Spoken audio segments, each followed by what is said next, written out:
ಕಾಂಗ್ರೆಸ್ ಆಡಳಿತದಲ್ಲಿ ಕಾನೂನು ಸುವ್ಯವಸ್ಥೆ ಸರಿಯಿಲ್ಲ ಅಂತ ಬಿಜೆಪಿ ರಾಜ್ಯಾಧ್ಯಕ್ಷ ನಳಿನ್ ಕುಮಾರ್ ಕಟೀಲ್ ಅವರು ಪದೇ ಪದೇ ಹೇಳ್ತಾ ಇದ್ದಾರೆ. ಸರ್ಕಾರ ಬಂದು 2 ತಿಂಗಳು ಪೂರ್ಣ ಆಗಿಲ್ಲ, ಅದಾಗಲೇ ಅವರು ಹತ್ಯೆಗಳ ಬಗ್ಗೆ ಮಾತನಾಡ್ತಾ ಕೋಮು ರಾಜಕಾರಣ ಶುರು ಮಾಡಿದ್ದಾರೆ. ಅವರು ಪ್ರತಿ ಬಾರಿ ಮಾತನಾಡುವಾಗಲೂ ಹತ್ಯೆಗಳೆಲ್ಲವೂ ಕಾಂಗ್ರೆಸ್ ಇದ್ದಾಗ ನಡೆದಿವೆ ಎನ್ನುವಂತೆ ಭ್ರಮೆ ಮೂಡಿಸುವ ಪ್ರಯತ್ನ ಮಾಡ್ತಾ ಇದ್ದಾರೆ. ಇದನ್ನ ಮೊದಲು ಅವರು ನಿಲ್ಲಿಸಬೇಕು ಅಂತ ಮಾಜಿ ಸಚಿವ ಬಿ ರಮಾನಾಥ್ ರೈ ಆಕ್ರೋಶ ವ್ಯಕ್ತಪಡಿಸಿದ್ದಾರೆ. ಸುದ್ದಿಗಾರರ ಜೊತೆ ಮಾತನಾಡಿದ ಅವರು, ಯಾವುದೇ ಹತ್ಯೆಯಲ್ಲಿ ಕಾಂಗ್ರೆಸ್ ಕಾರ್ಯಕರ್ತರು ನಾಯಕರು ಯಾರು ಕೂಡ ಭಾಗಿಯಾಗಿಲ್ಲ. ಮತೀಯ ಸಂಘಟನೆ ಬಿಜೆಪಿಯ ಸಂಘಟನೆಯಲ್ಲಿ ಇರುವ ಹಲವು ಕಾರ್ಯಕರ್ತರೇ ಅಧಿಕ ಸಂಖ್ಯೆಯಲ್ಲಿ ಇದ್ದಾರೆ. ಜನ ಇದನ್ನ ಅರ್ಥ ಮಾಡಿಕೊಳ್ಳಬೇಕು. ಕತ್ತಿ ತಲ್ವಾರ್ ಬಗ್ಗೆ ಪ್ರಚೋದನಕಾರಿ ಭಾಷಣ ಮಾಡುವವರು ಯಾರು? ಕಾಂಗ್ರೆಸ್ ನಾಯಕರು ಯಾರು ಇಂತಹ ಭಾಷಣ ಮಾಡೋದಿಲ್ಲ. ಸಿದ್ದರಾಮಯ್ಯ ಎಂದಿಗೂ ಹೊಡಿಬಡಿ ಕಡಿ ಅಂತ ಯಾವತ್ತೂ ಮಾಡಿಲ್ಲ. ಆದರೆ ನಳಿನ್ ಕುಮಾರ್ ಕಟೀಲ್ ಸೇರಿದಂತೆ ಬಿಜೆಪಿಯ ಹಲವು ನಾಯಕರು ಇಂತಹ ಉಗ್ರ ಭಾಷಣ, ಕೋಮು ಪ್ರಚೋದನಕಾರಿ ಭಾಷಣ ಮಾಡಿದ್ದಾರೆ. ಬಾಳಿಕ, ಪ್ರಶಾಂತ್ ಪೂಜಾರಿ, ಶರತ್ ಮಡಿವಾಳ, ದೀಪಕ್, ಫಾಜಿಲ್, ಜಲೀಲ್ ಕೊಲೆ ಕೃತ್ಯಗಳ ಹಿಂದೆ ಯಾರಿದ್ದಾರೆ ಎನ್ನುವುದನ್ನು ಪತ್ತೆ ಹಚ್ಚಲು ಎಸ್ಐಟಿ ರಚನೆ ಆಗಬೇಕು. ಈ ಬಗ್ಗೆ ನಾವು ಮುಖ್ಯಮಂತ್ರಿಗಳಿಗೆ ಮನವಿ ನೀಡಲಿದ್ದೇವೆ ಅಂತ ಹೇಳಿದರು.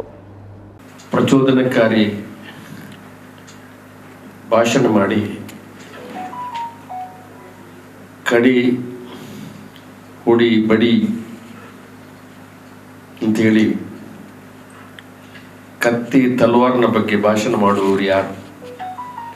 ಒಬ್ಬನೇ ಒಬ್ಬ ಕಾಂಗ್ರೆಸ್ನವರ ಭಾಷಣ ಮಾಡೋದಿಲ್ಲ.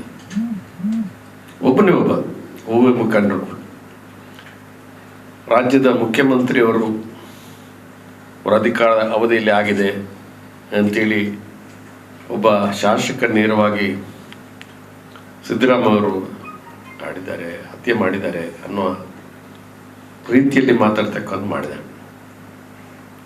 ಸಿದ್ದರಾಮಯ್ಯ ಬಾಯಲ್ಲಿ ಎಂದೂ ಕೂಡ ಅವರ ಸಾಮಾಜಿಕ ಬದುಕಿನಲ್ಲಿ ಅವರ ಬಾಯಲ್ಲಿ ಎಂದಾದರೂ ಹುಡಿ ಬಡಿ ಕೊಲ್ಲು ಅಂತ ಒಂದು ಭಾಷಣ ಮಾಡಿದ್ದು ನೀವು ಯಾರಾದರೂ ಕೇಳಿದ್ದೀರ.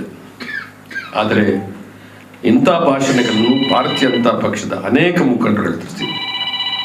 ಈ ಕಟೀಲ್ ಸೇರಿಕೊಂಡು ಯಾರು ಕೆಲವು ಘಟನೆಗಳನ್ನು ಅವನು ಕೊಲೆ ರಾಜಕೀಯ ಮಾಡುವ ಪಕ್ಷ ಅಂತ ಹೇಳಿದ ಭಾರತೀಯ ಜನತಾ ಪಕ್ಷ.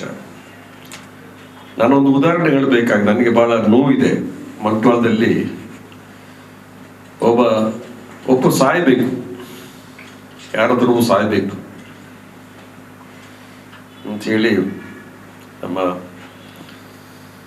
ಟಿಪ್ಪು ಸುಲ್ತಾನ್ ಜಯಂತಿ ದಿವಸ ದಾರಿ ಹೋಗಿ ನಾವು ಕೊಳೆ ಮಾಡ್ತಾರೆ. ಅವರು ಹರೀಶ್ ಪೂಜಾರಿ ತುಂಬ ಅಮಾಯಕ ಅವನು ಸಾಯಿಸಿ ಕೊಲೆ ಮಾಡಿದವರೇ ಶ್ರದ್ಧಾಂಜಲಿ ಸಭೆಯಲ್ಲಿ ಭಾಷಣ ಮಾಡ್ತಾರೆ. ನಮ್ಮ ಬಗ್ಗೆ ಕೂಡ ಮಾತಾಡಿದ್ದಾರೆ. ಕೊಲೆ ಮಾಡಿಸಿದವರು ಸೇರಿಕೊಂಡು ಬೇರೆಯವರ ಹೆಸರನ್ನು ಹೇಳ್ತಾರೆ.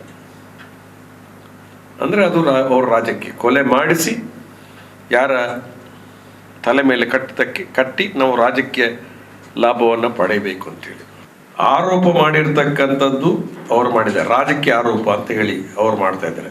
ಹತ್ಯೆ ಆಗಿರ್ತಕ್ಕಂಥದ್ದು ಧರ್ಮದ ರಾಜಕೀಯ ಹತ್ಯೆಗಳು ಶುರುವಾಗಿದೆ. ಅದರಲ್ಲಿ ಒಂದೇ ವರ್ಗದವರು ಸತ್ತಿದ್ದಲ್ಲ, ಎಲ್ಲ ಸಮಾಜದ ಎಲ್ಲ ಜನರು. ಆದರೆ ಹಿಂದೆ ಇದ್ದವ್ರು ಯಾರು? ಅದಕ್ಕಾಗಿ SIT ಮಾಡಬೇಕು. ಸುಮ್ಮನೆ ಒಬ್ಬನ ಮೇಲೆ ನೇರವಾಗಿ ಕಾನೂನು ಕ್ರಮ ಕೈಗೊಳ್ತಕ್ಕಂಥ ಖಂಡಿತವಾಗಿ ಒಂದು ಸ್ಪೆಷಲ್ ಇನ್ವೆಸ್ಟಿಗೇಷನ್ ಟೀಮ್ ಮಾಡಿದ್ರೆ ಎಷ್ಟೋ ಜನ ಈ ಮತೀಯ ರಾಜಕೀಯ ಪಕ್ಷಗಳ ಜನರಿಗೆ ತೊಂದರೆ ಖಂಡಿತ ಆಗುತ್ತೆ. ಇದು ನನ್ನ ಒಂದು ನಂಬಿಕೆ, ವಿಶ್ವಾಸ, ನನ್ನ ನಂಬಿಕೆ.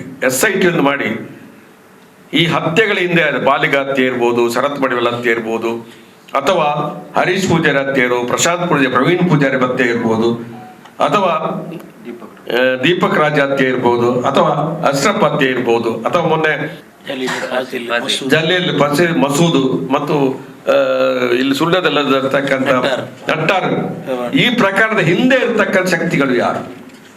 ಅದು ಬಹುಶಃ ಅದನ್ನ ಪತ್ತೆ ಆಗ್ತಕ್ಕಂಥ ಕೆಲಸ ಮಾಡಿದ್ರೆ ಖಂಡಿತವಾಗಿ ನಮ್ಮ ಜಿಲ್ಲೆಯಲ್ಲಿ ಸಾಮಾಜಿಕ ಸಾಮರಸ್ಯ ಭದ್ರ ಆಗ್ತಾ ಅನ್ನುವಂಥ ಒಂದು ವಿಶ್ವಾಸ ನನಗೆ.